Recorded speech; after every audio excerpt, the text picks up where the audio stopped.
Me toca presentar a Fray Jorge.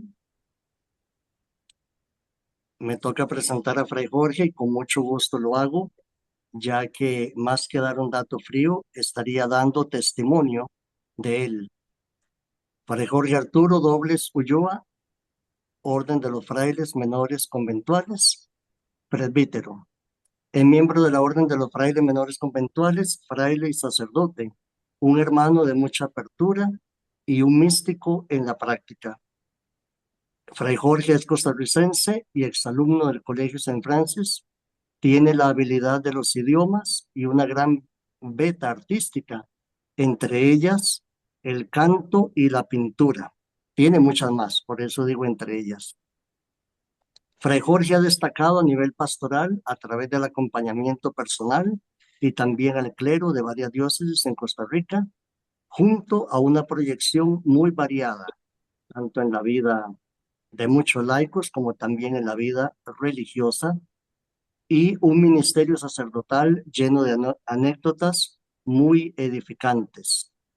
En la orden se ha destacado en el ejercicio de la autoridad, primero como delegado de la antigua delegación de Costa Rica y luego como custodio de la custodia centroamericana María Madre de Misericordia. Es un exponente de la espiritualidad franciscana. Esta noche les aseguro que tendremos una buena dosis de conocimiento y de humildad. Sin más, lo dejo con nuestro hermano Fray Jorge Dobles Ulloa.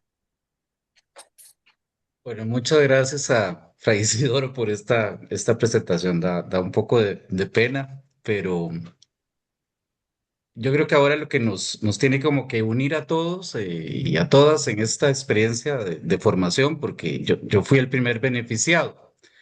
Lo que nos tiene que unir es una inmensa alegría y una especie como de, diría yo, un sentido de reverencia por este tema al que hoy, esta noche, le vamos a entrar un poquito, que es el tránsito. Un tema, digamos que fue como difícil enfocar porque hablar del tránsito de Francisco de Asís es hablar de, por supuesto, de su muerte. Y siempre que hablamos del tema de la muerte, muchos de nosotros nos echamos un poquito para atrás. De hecho, quiero aprovechar también para hacer llegar nuestro pésame por el fallecimiento de la hermana María del Valle López Quiñones, que fue franciscana terciaria capuchina. No la conocí, pero ha muerto acá en Costa Rica y bueno, las hermanas posiblemente están asumiendo su pena, como nos ha tocado hacer a muchos cuando se muere una hermana, un hermano, algún miembro de nuestra comunidad. Entonces, bueno, ese es un poco como el telón de fondo, ¿verdad? De este encuentro, para hablar del tema del tránsito, el tema de la muerte. Vamos a ver si logramos hacerlo en el espacio que tenemos. Yo les prometo no durar más de la hora convenida. Y gracias, además, al Centro Franciscano por este esfuerzo que entre todos estamos haciendo. Yo quiero empezar con una cita de El espejo de perfección que está en nuestros libros, ¿verdad? En escritos, biografías, documentos, espejo de perfección. Allí leemos una advertencia que le hace San Francisco a no sé qué fraile, más bien es un recado que él le manda a Clara y le dice así: ve y di a la señora Clara que abandone toda tristeza y todo dolor, porque no puede verme por ahora, pero que sepa que de cierto que antes de morir ella, me verán ella y sus hermanas y tendrán en esto gran consuelo. Nosotros sabemos que las hermanas lo vieron ya fallecido, tuvieron la oportunidad de contemplar sus restos. Bueno, ese es el recado que Francisco le manda a Clara, sintiendo él que ya la muerte se acercaba. Lo primero interesante es que Francisco hace de este momento un momento para dar consuelo. Es el momento para disipar tristezas, para amar. Eso debería ser el tránsito de todo cristiano. Es el momento de las emociones finales que se experimentan muy profundamente cuando uno está en el trance de ver su vida ya culminando, ¿verdad?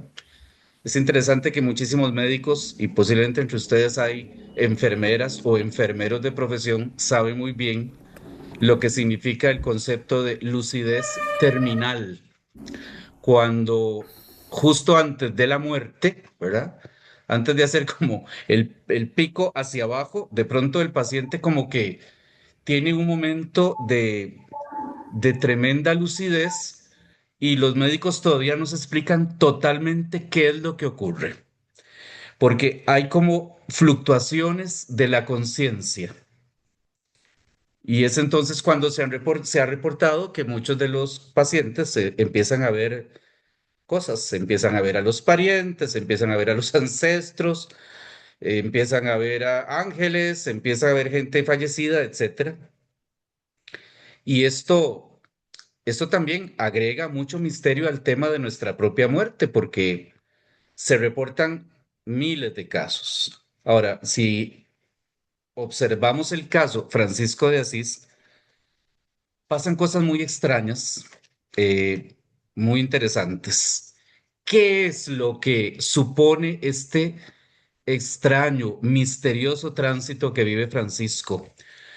Cuyo recuerdo, por supuesto, que ha impactado a muchísimas generaciones, sobre todo ahora que, como ustedes saben, hemos visto, hemos contemplado, bueno, no, tal vez no fuimos allá, pero nos dimos cuenta que sus restos, sus huesitos, su osamenta, eh, fueron expuestos, hubo una ostensión de los restos mortales de Francisco y esto ha representado un enorme impacto en la primera parte de este año.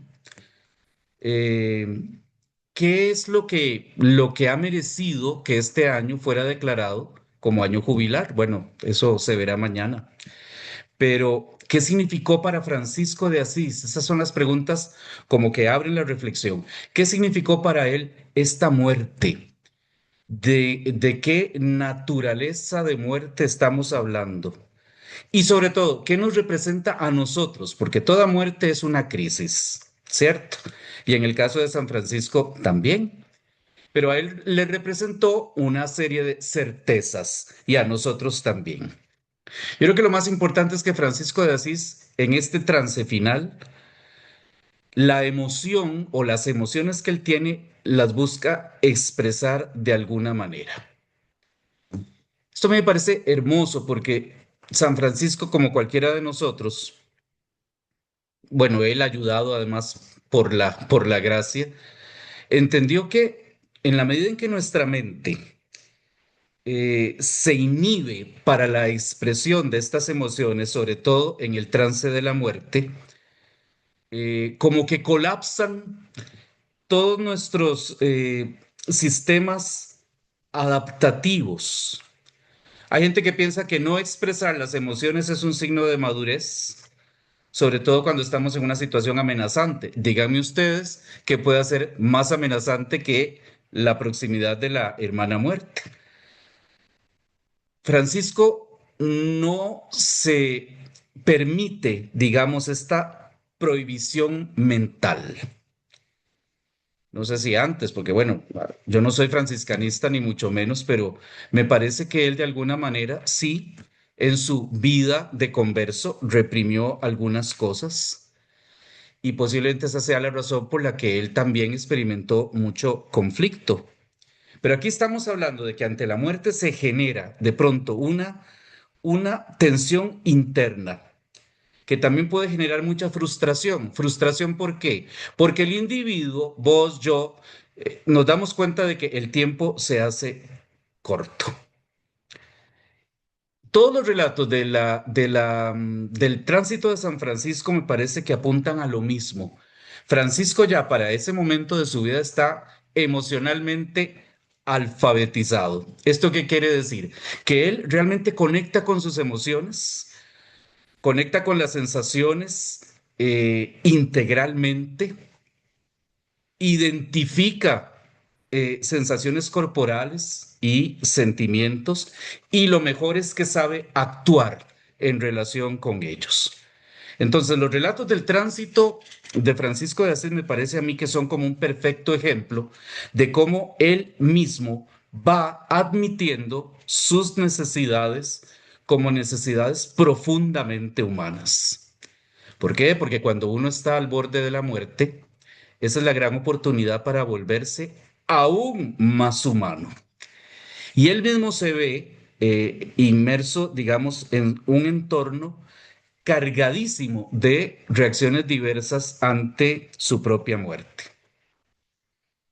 Él no niega la muerte, no se siente inmortal, como nosotros muchas veces, bueno, sobre todo las hermanas y hermanos más jóvenes, hay un momento en la vida en que pensamos que la muerte es algo que le pasa a alguien más, ¿verdad? Pero nunca nos va a dañar a nosotros. Bueno, quien así vive, porque realmente es muy difícil hacer consciente que la muerte, hermana, se nos acerca un poquito más cada día. Cuando nosotros negamos esa dimensión de la existencia, empezamos a construir nuestros propios tabúes. La muerte en nuestra sociedad está rodeada de muchísimos tabúes y lastima mucho al moribundo ver que muchas veces le toca remar en dirección opuesta a lo que su entorno le dice o le quiere imponer. Estamos diciendo también que la persona moribunda muchas veces como que se ve obligado a disociar mente y emoción y lo que está sintiendo. Ojalá, hermanos y hermanas, que eso con esta, en ocasión del tránsito de San Francisco de los 800 años, no nos pase a nosotros.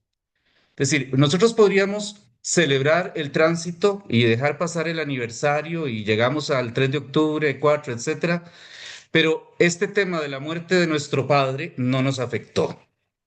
¿Por qué? Porque podríamos incluso reaccionar ante este evento de manera muy racional, y cuando yo digo racional es, vamos a evitar implicarnos, hermanos y hermanas franciscanos, en la consideración de nuestra propia muerte. O sea, de mi cosecha, yo creo que nosotros vamos a celebrar bien el tránsito si aprendemos también nosotros a ver a la muerte cara a cara.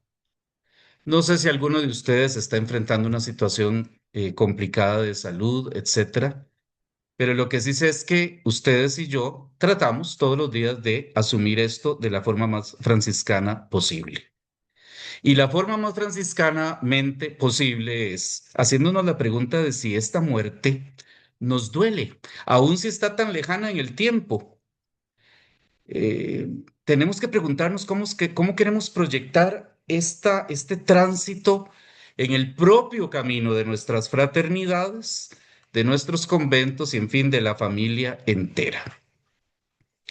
Bueno, dicho lo cual, intentamos ahora entonces tratar de percibir qué era lo que pasaba por el corazón de Francisco en esos momentos tan cruciales de su corta existencia.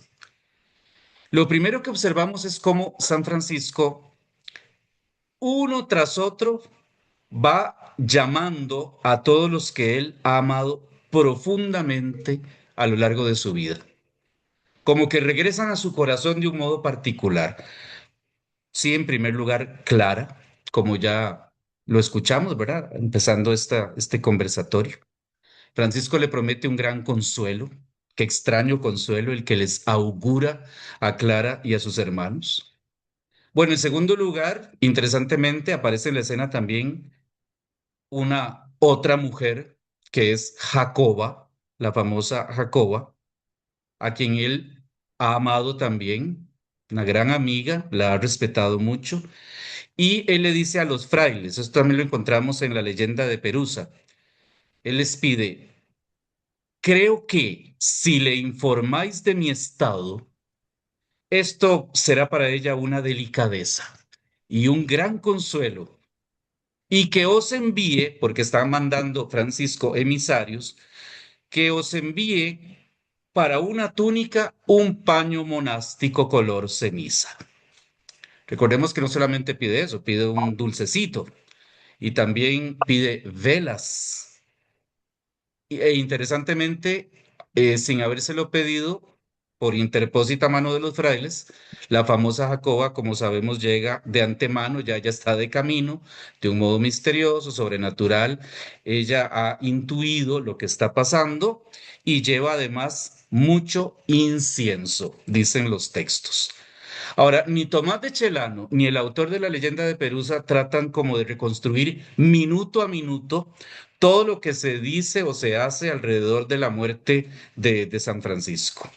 No se menciona nada sobre las conversaciones que Francisco sostiene con Jacoba.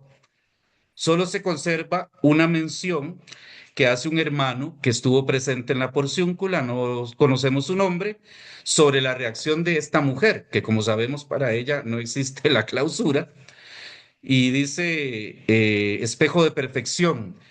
Entró pues la señora Jacoba hasta el lugar donde yacía el bienaventurado Francisco y derramó muchas lágrimas ante él. O sea, Francisco ya está preparándose para la eternidad y los frailes reciben los regalos de Jacoba, que no solamente fueron las velas, el incienso, el paño gris, etcétera, sino que además ella lleva y se conserva, no sé si lo sabían, un almohadón muy bonito, color, color carmesí, bordado, no sabemos si por ella misma, y también llega con un velo con la palabra ama, A-M-A, también bordado.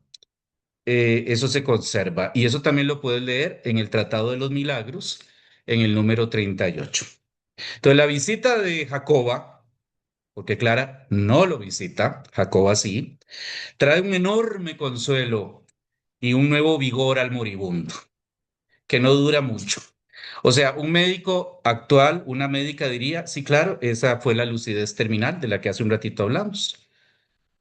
Posiblemente ver a su amiga querida y a sus hijos, porque ella llega con un gran cortejo, descargó en el torrente sanguíneo de San Francisco las hormonas del estrés, que dicen que eso es lo que pasa, que por eso parece que el paciente como que se recupera mucho, pero es la mejoría de la muerte. ¿Por qué? Porque en vista de esta liberación de sustancias, mejora el pulso cardíaco y mejora la presión arterial y entonces mejora también el bombeo de la sangre al cerebro y es entonces cuando el moribundo puede incluso sostener conversaciones muy interesantes, muy razonables. Posiblemente ha estado en momentos de mucho sopor y de mucha inconsciencia y de pronto se despierta. Yo pensaría que San Francisco, pudo haber experimentado algo como esto. Entonces tenemos estas dos mujeres, pero interesantemente aparece una tercera mujer. Yo no sé si es jalarle mucho el rabo a la ternera, pero a mí me parece que aquí los autores como que quieren equiparar un poquito el tema de la presencia de las Marías, para que nos entendamos, el relato de la pasión del Señor con estas otras tres mujeres. Clara, Jacoba, la tercera es una muy extraña mujer, porque es la amada compañera de siempre. Y ya sabemos de quién estamos hablando.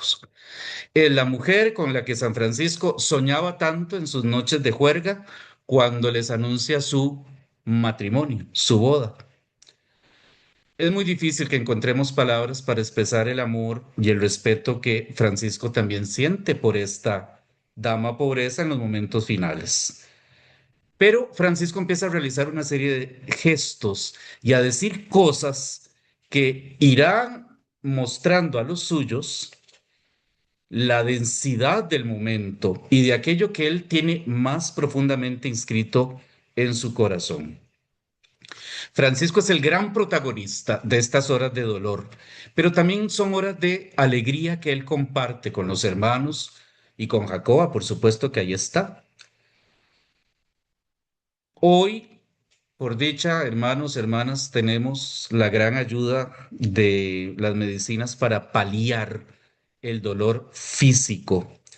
Hemos mejorado increíblemente la calidad de vida y nos ayudamos, ojalá que en todas las comunidades, a tener una muerte digna, sobre todo de los miembros más ancianos. Todos hacemos el esfuerzo para evitarnos el dolor, para recorrer el camino de la vida más ligeros. Francisco mismo parece que va entendiendo que no se trataba la vida de convertirse él en un mártir, sino que ahora, hermana muerte, y si querés, podés hablar hasta de este cuarto personaje femenino, Clara, Jacoba, pobreza y muerte. La muerte le da la oportunidad de humanizarse más. Entonces, por eso él quiere honrar su cuerpo con una mortaja decente. Por eso quiere probar el añorado dulce que Jacoba le lleva. Pero sobre todo, lo que Francisco de Asís quiere hacer es honrar la amistad. La amistad como un don, justo en el momento en que él empieza a recorrer el trecho final. Él se encuentra también en un momento de dolor emocional, pero es allí donde ponemos nuestra atención ahora. No está negando la muerte. Está claro que para muchos de nosotros es más fácil pasar de la evitación de algo doloroso a la negación de su existencia. O sea, no hablamos de la muerte y entonces no existe. Y como les decía hace un ratito, ahí es donde surge el tabú. Pero eso no parece ser muy inteligente. Las expectativas de inmortalidad, repito, atrofian nuestros recursos adaptativos, que son absolutamente necesarios en nuestras experiencias de duelo y de despojo, de desapego, que son inherentes al proceso de muerte que vos y yo vamos a vivir. Francisco de Asís habla de la muerte, habla de su tránsito, habla de, o sea, él anticipa esa hora, la celebra, la reza y la va trascendiendo con algunas acciones, diríamos, dramáticas, pero que los hermanos y hermanas entienden. Son dramáticas, pero son accesibles. Por ejemplo, él avisa de su muerte, augura que las hermanas pobres, las damianitas, van a tener un consuelo y en fin, él la vive de un modo absolutamente inteligente. Este dolor último de desprenderse lo humaniza en grado sumo y empieza a tener una serie de detalles, como hemos dicho, desacostumbrados. Es como si San Francisco se diera permiso de mostrárseles aún más auténticamente. Su salud psicológica, en la que yo creo, o sea, yo no creo que San Francisco estuviera loco y me lo demuestra su proceso de muerte. Él va constatando el final de su vida como un proceso de liberación interior que además le permite enfrentar sus temores infantiles. Cuando digo temores infantiles, estoy hablando del despojo, del desarraigo, de la muerte. Por eso creo que es Tomás de Celano el que dice que a pesar de ser horrible y antipática la muerte, él la llama hermana. Y además pide, esto siempre me sorprende y me conmueve, pide ser colocado en la tierra como expresión del último abandono. Yo creo que Francisco de alguna manera quería como representar que él es ahora el grano de trigo, como Jesús, listo para dar fruto, pero primero tendrá que morir. Por eso, sin temor, se despoja hasta del hábito y se muestra paupérrimo en su gloriosa y magnífica desnudez.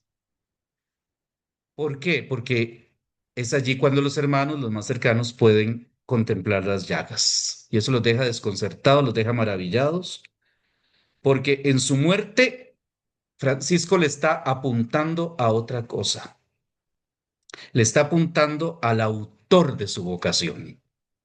Les está mostrando a los hermanos quién es el que está detrás de todo este drama. Bueno, en nuestras comunidades siempre hemos tenido nosotros heroínas y héroes, gente muy virtuosa, y gente que ha sabido enfrentar las desgracias de la vida. Y si no lo hemos hecho en convento, posiblemente en nuestras familias tuvimos experiencia directa de eso. Gente que ha hecho de esa sabiduría, de ese saber enfrentarse a la adversidad, una verdadera virtud. Y así estos antepasados nuestros han vivido siempre con mucha más alegría y con mucho más dignidad. La muerte nos plantea límites. Nosotros tenemos que hacer de este recuerdo de los 800 años del tránsito una oportunidad para volver a recuperar el sentido de nuestros límites existenciales. ¿Cómo salir todavía? Porque eso es parte de nuestro proceso de conversión, ¿cierto? Que no ha terminado. Pero ¿cómo vamos saliendo de nuestro egocentrismo narcisista? ¿Qué es lo que nos está traumatizando respecto incluso del tema de la muerte? ¿Qué tan permeables somos los hermanos y hermanas de Francisco a la tolerancia, a la frustración? Repito, porque no podemos resignarnos a ver a hermana muerte como la que nos va a frustrar al final de la historia. No. ¿Cómo vamos a construir con esperanza un futuro? ¿Cómo vamos a expresar nuestra paciencia ante nuestra propia finitud? Todo eso me parece a mí que es el proceso del moribundo Francisco. Él va ampliando su umbral de conciencia y se representa a sí mismo una realidad mental muy temida, o sea, la muerte, pero sin atemorizarse. Aquí es donde yo por lo menos me quedo con la boca abierta. Su vida fue un educarse constante para la vida consciente. Y así él sabe pasar por lo doloroso, entendiendo cada vez más y mejor qué es lo humano y qué es lo divino. Y por eso yo tengo la sensación de que ante su muerte, él lo que hace es, de alguna manera, revivir su desposorio con la pobreza. Recordemos la escena. Le pide a los hermanos que lo desnuden, que lo coloquen sobre la tierra, que a él le representa el arraigo, el equilibrio, la solidez, la estabilidad, la madre tierra, la que le da fundamento. Esa tierra es él mismo. Él ya quiere confundirse, por así decirlo, mezclarse con la tierra. Su cuerpo vulnerado, lastimado por las cicatrices, por las quemaduras que tiene aquí en su cabeza, está totalmente consumido y por supuesto trata de ocultar las llagas, o sea, su corazón abierto, que él lo quiere ahora solamente para el Señor Jesús. Y entonces cuando les encarga a sus hermanos, a su querida dama pobreza. Recordemos que el guardián, en ese momento, no sabemos quién es, pero piadosamente le pide, prácticamente le ordena, vestirse y ya no quitarse más el hábito que no le pertenece. Francisco, muy regocijado, entiende que los que le rodean han captado su deseo y su sentimiento de absoluta alegría al entrar al cielo del brazo de su amadísima Madonna Povertà. Bueno, tras eso, tras ese montón de gestos y de acciones, Francisco simplemente se sumerge en Dios. Es muy difícil, les decía, creo, hace un ratito, trazar así como la línea del tiempo respecto de las horas finales. El texto de Tomás de Celano, sobre todo en la segunda vida, lo que hace es indicar una larga exhortación hecha a los hermanos, la bendición sobre ellos y algo muy interesante, la recreación también, ajá, de la cena. Después solicita ser colocado de nuevo sobre la tierra, dice él, como me visteis anteayer. No sé, parece que él quiere que lo pasen, bueno, de su jergón, no sé, de su camastro, de su catre, a la tierra. Tomás de Celano se limita a decir que los pocos días que faltaban para su tránsito, él los empleó en la alabanza. Invita a todos a alabar, incluso a la misma muerte. Tiene un recuerdo muy especial, San Francisco, para el hermano Bernardo, un recuerdo que a él lo conmueve. Y también, según Tomás de Celano, logra ver con lucidez los hermanos que van a llegar en el futuro, este ejército de hombres y de mujeres que harán de su nombre y de su especial forma de ver el mundo un símbolo de amor y un símbolo irresistible de fraternidad. Es como el estandarte de la vida que Francisco les está entregando a ellos y a ellas, a nosotros y a los que vendrán después de nosotros. Estoy seguro que Francisco de algún modo vio a todos los sembradores de paz, a todos los mártires y las mártires, los misioneros, los eruditos, los ascetas, los penitentes. Él quería bendecirlos a todos. Y es entonces cuando su corazón se rompe de amor por la orden. ¿Por qué? Bueno, hay gente que dice, pobrecito, murió tan amargado por ver el estado de la orden. Yo no lo creo así. Yo creo que en este momento él se identifica, Francisco, con el pan partido. Partir ahora ese pan, es decir, su propio cuerpo, es un acto de amor. Y posiblemente lo hizo para asegurar a todos y a todas en la futura familia que de ese mismo amor todos van a poder participar. Es como si Francisco así dijera, así es como yo me les he entregado. Me rompo en este momento para que ustedes traten de no romper la unidad. Francisco quiere que los presentes y los futuros experimenten la muerte en toda su crudeza, pero que experimenten también la fuerza de la resurrección. Y esa es la historia de nuestra orden a lo largo de los siglos. Nuestra familia hunde raíces en la entrega de Jesús. La Eucaristía cotidiana custodia el carisma, afirma la entrega de todos nosotros y también nos permite entrever su culminación, como creo que es lo que Francisco trató de hacer en ese momento. Es una especie de ágape memorial, pero sin anuncios sombríos, sin reclamos de ninguna especie, sin ninguna advertencia de traición o de infidelidad. Simplemente Francisco está totalmente ubicado en la fe pascual y encuentra en esa fe su gran punto de apoyo. Y esta vez de una manera decisiva, porque ya está listo para morir. Bueno, vamos culminando.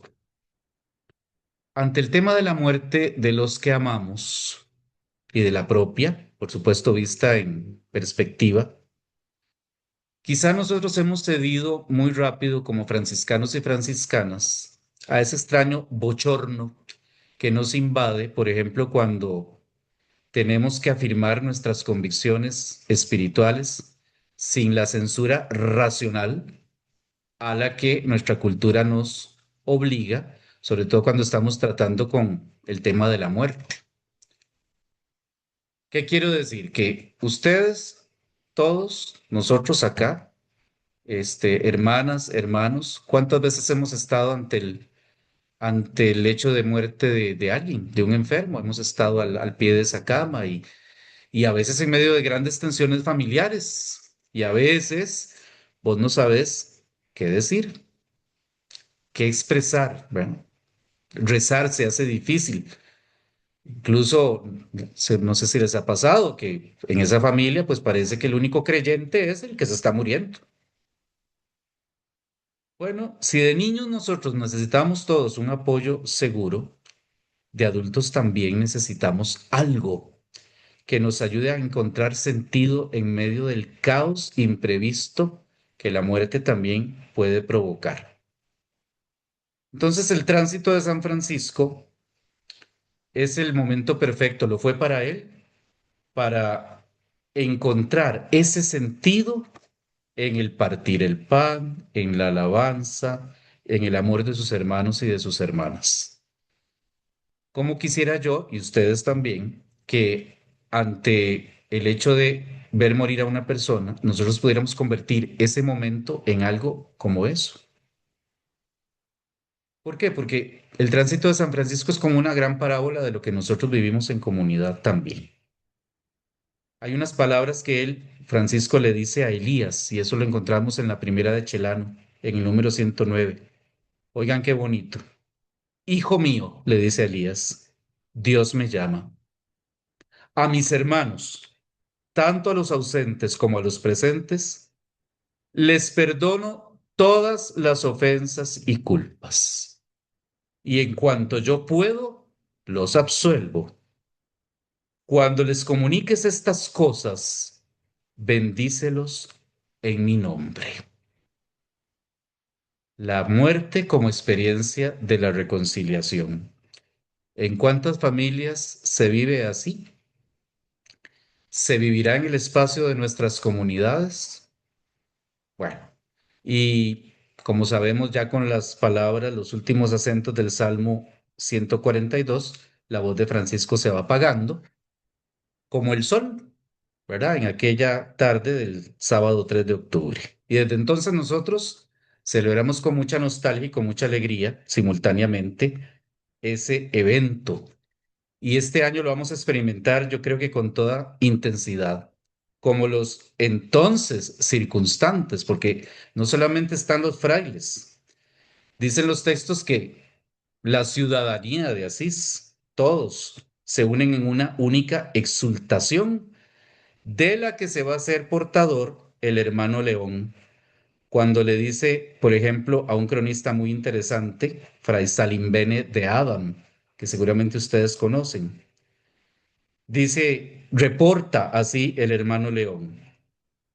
San Francisco, bueno, hablando, digamos, del velorio, dice, los hermanos e hijos que habían acudido con multitud de gente de las ciudades vecinas, dichosa de poder asistir a tales solemnidades, pasaron aquella noche del tránsito del Santo Padre en divinas alabanzas, en tal forma que, por la dulzura de los cánticos y el resplandor de las luces, más parecía una vigilia de ángeles.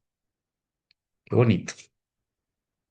En fin, esta muerte ejemplar, esta muerte gozosa, esta muerte agradecida, que sembró en todos tanta paz y que se vivió en un clima de reconciliación, de bendición, de ágape.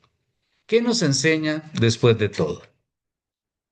Bueno, que la muerte nos une, que es lo más humano que tenemos, que es lo que al final nos une realmente a todos, porque es parte de nuestra vida, como solemos repetirnos.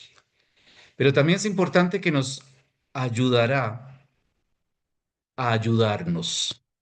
La conciencia de la muerte nos ayudará a apoyar a otros en ese trance. Nos va a colmar de alegría, de una alegría posiblemente desconocida, por la satisfacción que nos dará como seres humanos posibilitar a otros una muerte humanizada y digna. Los franciscanos y las franciscanas tenemos que meter mano allí. No es necesario esperar nuestros instantes finales para practicar esa bondad, por supuesto. Esta bondad no solo para las grandes crisis o para las grandes turbulencias de la vida. La muerte de San Francisco nos enseña también, en clave de fe y de humanidad, cuál es nuestro límite existencial. Nos coloca ante la humildad y el despojo con el que ya estamos llamados a vivir. Nos cura de la omnipotencia narcisista de creernos invencibles. Eso es puro egocentrismo. La muerte de San Francisco nos concientiza sobre lo caduco, pero nos invita a vivir con corazón abierto. Y una última observación. ya en el umbral de la muerte y sufriendo físicamente la desintegración de sí mismo y de alguna manera la desintegración psicológica de ver su sueño sobre la orden alterado, Francisco también compone, como sabemos, esa última estrofa del cántico sobre la muerte corporal. A primera vista parece que es algo como tan fuera de lugar. ¿Por qué se viene alabando, alabando, alabando sobre cosas tan hermosas? Sol, luna, estrella, la tierra, el aire. Y de pronto dice, y también por la hermana muerte. Bueno, Francisco, recordémoslo, hay algo interesante a propósito de esa estrofilla de la muerte. Él está viviendo enormes dolores y además está enfrentando en ese momento el calor del verano intensísimo. Entonces los frailes lo trasladan a una ciudad, a un pueblito que se llama Bagnaya, donde dicen las fuentes que los pies empiezan a hinchársele mucho, los pies y las piernas. Y entonces los ciudadanos de Asís, las gentes de Asís, enterándose que está tan enfermo, envían una comitiva, un tropel de caballeros para impedir que en Bagnaya se apoderen de su cuerpo. Yo estoy seguro de que San Francisco se dio cuenta de eso y me parecería que eso tuvo que haberlo afligido mucho. Qué contradicción tan lastimosa, me parece. Aquel que promovió, digamos, una vida sin propio, se da cuenta de que ahora se debe custodiar su cuerpo con la fuerza de las armas para vigilar su propiedad. Es decir, los asisanos van a reclamar la propiedad de ese cuerpecillo. Lo trasladan a la casa del obispo, como lo sabemos, y ahí continúa, prosigue el mismo miedo entre las gentes de que aquel cuerpo les sea quitado y se colocan destacamentos de gente armada para impedirle a los frailes que se lo roben. Bueno, entre tanto, como sabemos, Francisco empieza a cantar, él se prodiga en cantos, hace cantar a los frailes alabanzas, posiblemente la de la muerte también, y esto produce prácticamente todo, en todos un gran estupor. O sea, los frailes se sorprenden. Y entonces Elías se hace portador de esa inquietud y le reprocha a San Francisco que se muestre tan alegre antes de morir. Entonces la respuesta de Francisco también revela algo interesante. Él no solo escoge morir gozosamente, sino que es tan consciente de haber vivido en tal estado de despojo que no tiene miedo a abrazarla. La muerte únicamente puede significar para él resurrección. Después de esto es cuando él pide ser trasladado a la porciúncula, siempre con escolta armada, y allí se dispone a las despedidas finales, al envío de los últimos mensajes, como ya hemos visto, reproduce esa serie de acciones simbólicas maravillosas y escribe muy bellamente el anónimo de Perusa. Como el siervo de Dios Francisco anhelaba llegar a la casa de Dios y al lugar donde habita su gloria, lo llamó así, y el bienaventurado voló gloriosamente al Señor. Bueno, hermanos y hermanas, como conclusión de este encuentrito de esta noche, podemos decir que hay tres enseñanzas que yo destaco y culminamos. Faltan 10 para las 8. La primera, respecto de nuestra propia muerte. Sigamos encontrando en nuestra fe pascual el principal punto de apoyo. Repito, no nos avergoncemos por la censura racional ante las propias creencias espirituales. Y no enredemos las cosas donde no hay enredo. Es interesante que, bueno, a mí me gusta mucho el tema de el paliativismo. Y hay muchísimo ahora, por supuesto, en las redes y vos podés confrontarte con eso. Hay cosas realmente interesantes. Hay otras que cuando ya empiezan a hablar de como de renacer, quiero decir, en otros cuerpos, cuando empiezan a hablar de eh, fantasmas, incluso, yo ahí ya dejo de ver. Fray O Jorge, sea, no. muerte, la Sí, reencarnación también. gracias. Esa era la palabra que estaba buscando. Sí, la reencarnación, espectros, fantasmas. No, no. Nosotros deberíamos atrevernos a contrastar esas creencias precisamente con lo que nuestro padre San Francisco pensó, padeció y redimensionó a la hora de morir.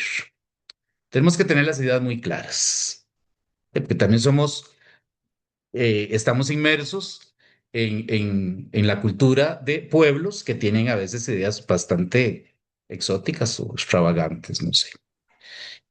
Segunda cosa, recuerden, son tres.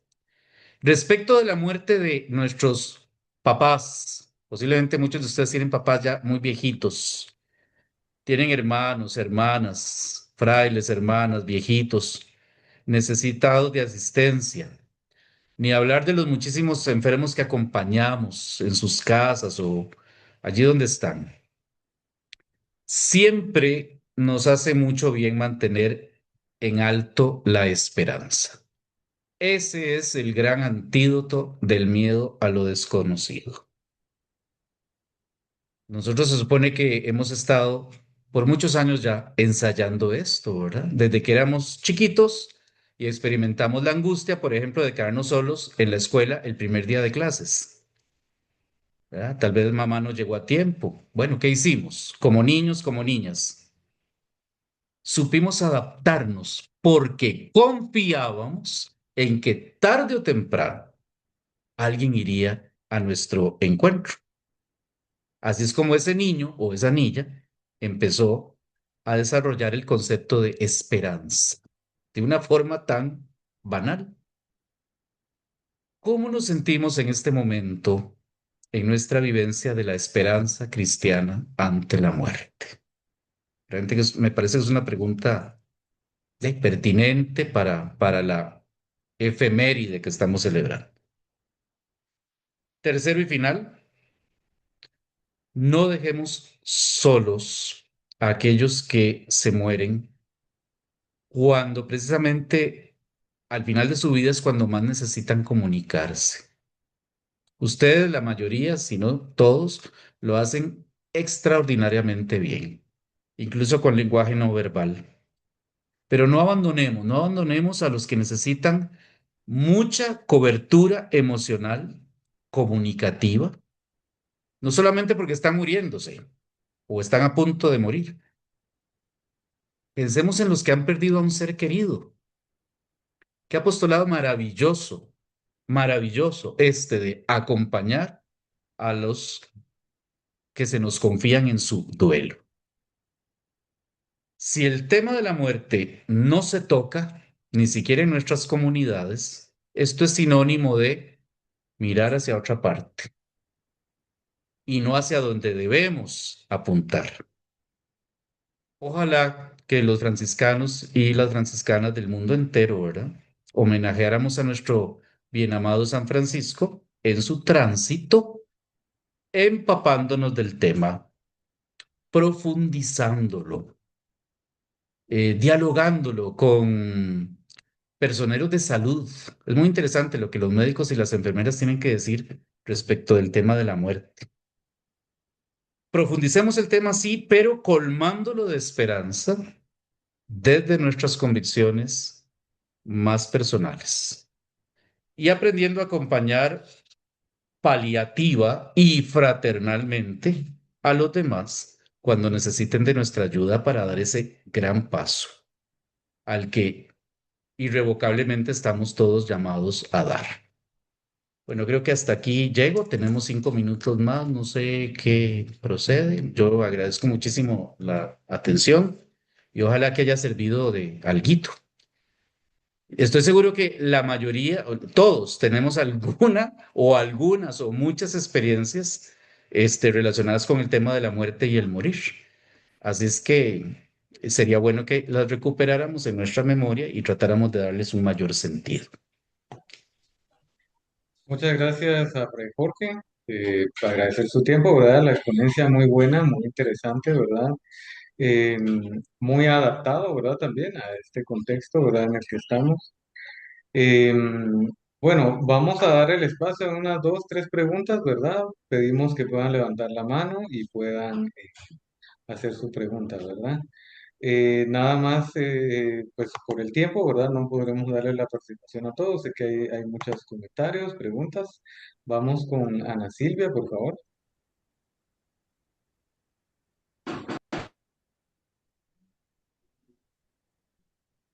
Soy Ana Silva, Fray.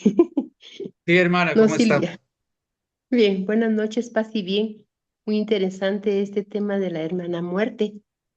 Yo recuerdo que también decían que Francisco, eh, él le pidió perdón a su cuerpo cuando ya estaba en agonía, ¿es correcto? Y la otra es de que, pues yo solo he visto a dos frailes que amé mucho, como hermanos que eran para mí, en agonía.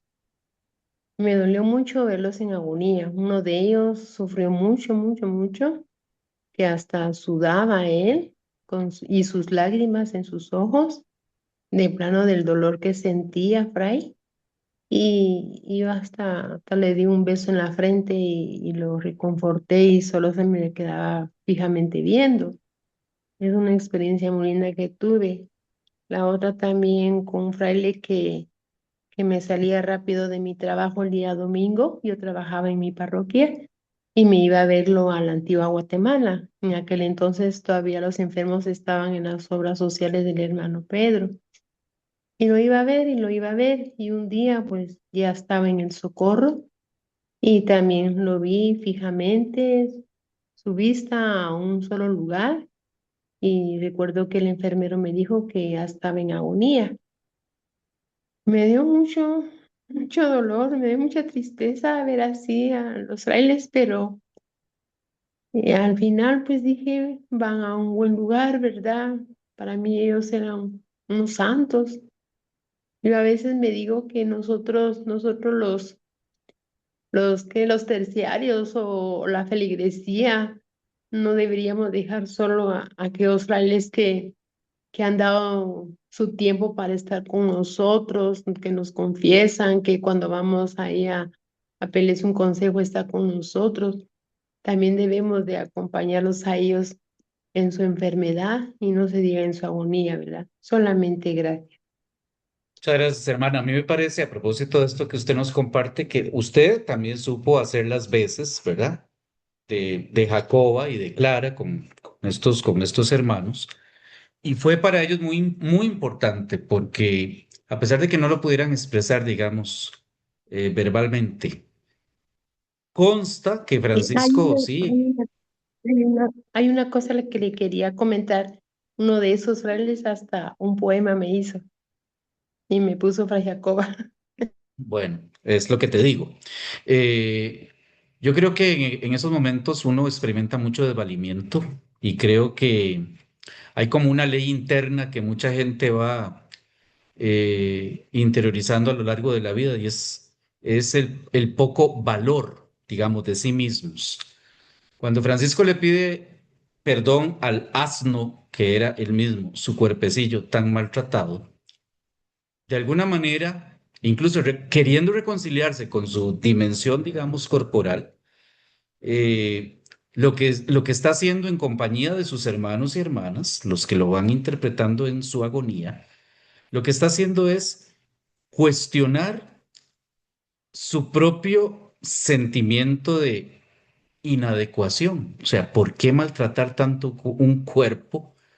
¿Por qué lastimarlo tanto? Si al fin y al cabo se impuso lo que la muerte misma iba provocando en él.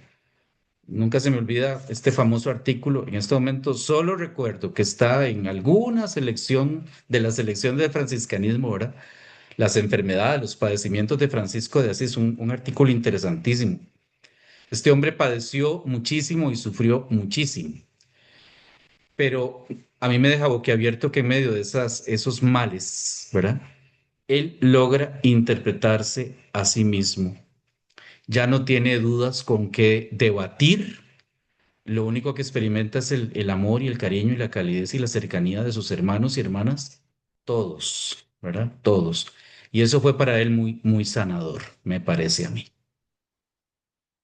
Muy bien, muchas gracias. Vamos con Erika López, por favor. Abre su micrófono.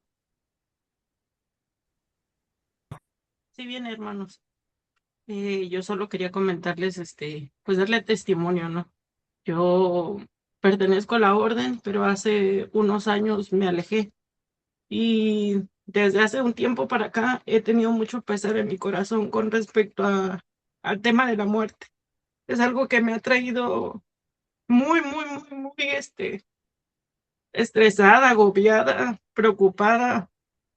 Es un tema que no, pues que no suelo hablar con nadie, ¿no? Pero que en nuestro corazón lo guardamos. Y cuando, pues normalmente como me alejé, pues no estoy tan cerca de la iglesia, ¿no? Pero viendo el Facebook me apareció justamente lo de lo que estamos teniendo ahorita, ¿no? Las conferencias. Y a mí me llamó, o sea, en ese momento a mí me llamó y fue regístrate. Y yo dije, pues yo no sé, algo voy a aprender de esto, ¿no? O voy a regresar con esto a lo que Dios me mandó llamar. Y me registré y pues tan a la mano salió ahorita el tema, ¿no? O sea, me llena, de verdad que no tienen idea cómo ahorita Dios me ha hablado en este tema y me ha dado paz a mi corazón en el sentido de que tengo que ver a la muerte como lo que es. No tengo que huirle, porque como decía Fray Jorge, nosotros vivimos pensando que nunca nos va a pasar y eso nos hace ir mal por el camino. A mí en lo personal me ha hecho no pensar que en algún momento voy a llegar a ese punto, pues me ha hecho alejarme, ¿no? Y siento yo que ahorita fue como tu llamado del Señor a decirme, pues si yo te llamé hace años para que estuvieras conmigo y ahorita estás pasando por estas tribulaciones, es momento de que te des cuenta para qué fuiste llamada.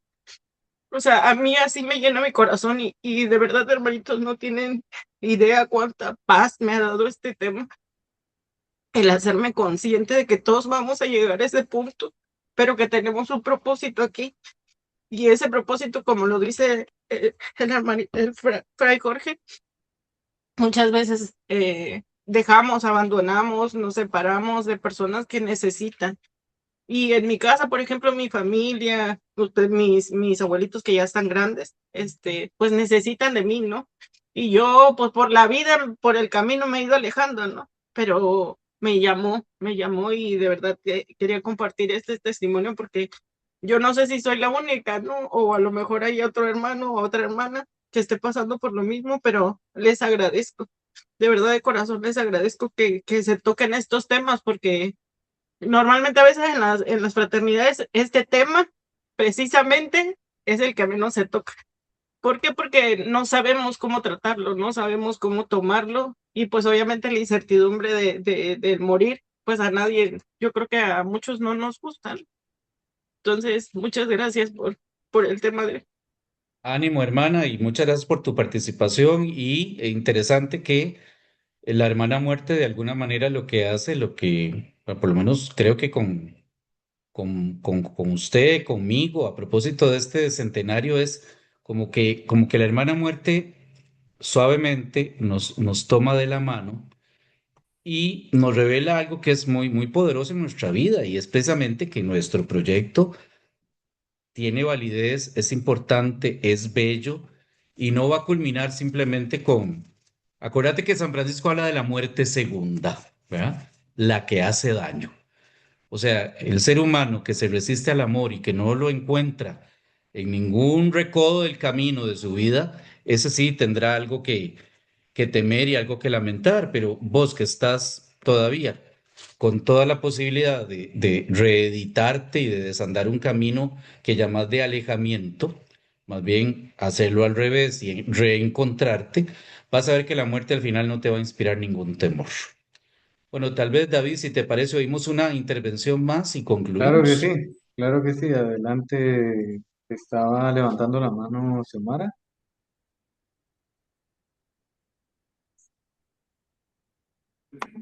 Sí, buenas noches. De hecho, hace falta que se hable más sobre estos temas, porque muchas veces uno siente a veces esa angustia, esa desesperación que a veces dan ganas como ya no de vivir. Entonces, y entender de cómo funciona la muerte, que para qué es, cómo está diseñada y en el plan de Dios, porque yo a veces veo personas que ya murieron y yo pienso, bueno, sí, ¿y yo por qué sigo aquí todavía? Y entonces, así como San Francisco, que le dio quizás Dios un lapso de vida no muy grande, pero él hizo muchas cosas durante ese tiempo y algunas veces a nosotros nos cuesta mucho entender de que la vida es como tan fugaz y el plan de Dios tiene él cuándo nacemos y cuándo vamos a morir. Entonces, solo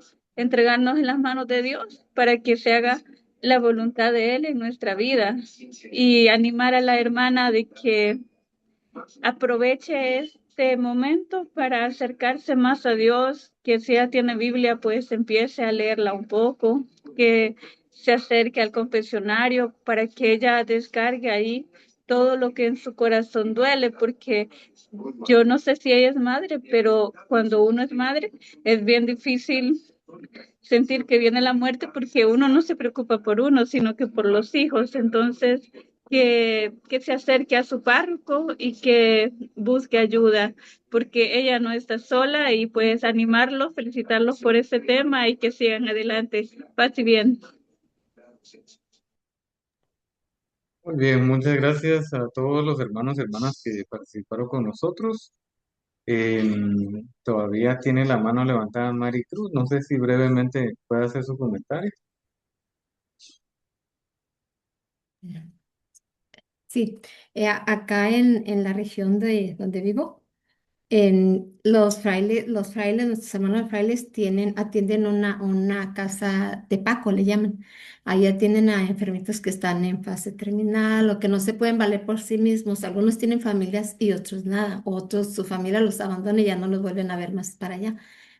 Y yo en un apostolado iba a visitar a casa de Paco y sí me hice de amistad de una persona que con cáncer terminal en un ojo, ya no veía, ya el cáncer le había dejado cieguita.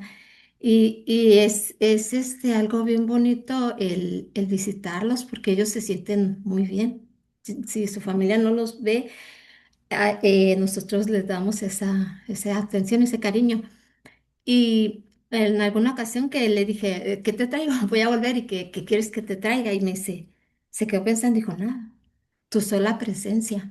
Entonces yo le dije a un fray, dijo, es que es tan importante, tan necesitado, dijo, que ellos necesitan también de que alguien les platique, no nada más los que estamos aquí, sino de fuera, o sea, que vayan a visitarlos. Y yo ya no tuve oportunidad de ir. Cuando pregunté nuevamente por ella, me dijeron, ya falleció. Híjole, dije, no, le prometí volver y no volví. O sea, me quedó en mi mente pues ese remordimiento. Pero me dijeron, pero a mí me decía por Maricruz, a una de ellas le llamaba Maricruz. Y dijo, o sea, sí, como no estaba, no veía, yo creo por eso pensaba que seguía siendo yo la que la visitaba. Pero sí es bien importante visitarlos. Es Pues interesante, perdón, David y sí, La hermana Maricruz.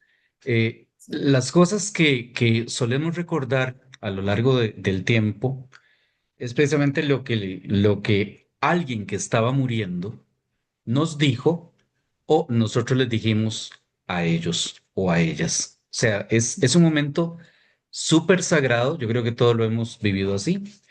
Y no solo eso, las personas que se mueren tienen también el poder de sanarnos de formas inesperadas. Yo te diría a vos que no te preocuparas tanto por esa visita no realizada, sino por el amor que le dispensaste a esta hermanita que se murió muchísimo más consolada, porque si no hubiera sido por vos, hubiera muerto más sola. Entonces es importante verlo de esta forma, ¿verdad? Agradecer todas las múltiples veces en que hemos estado, nosotros también, pues siendo fuente, causa de bendición y de alegría para un paciente terminal en sus momentos postreros. Bueno, muy bien. Queremos agradecer enormemente a los frailes conventuales, ¿verdad? Fray Jorge, Fray Isidoro, que el día de hoy han compartido con nosotros esta temática. Recuerden que mañana es el último día, estarán con nosotros los frailes capuchinos, ¿verdad? Compartiendo el tema en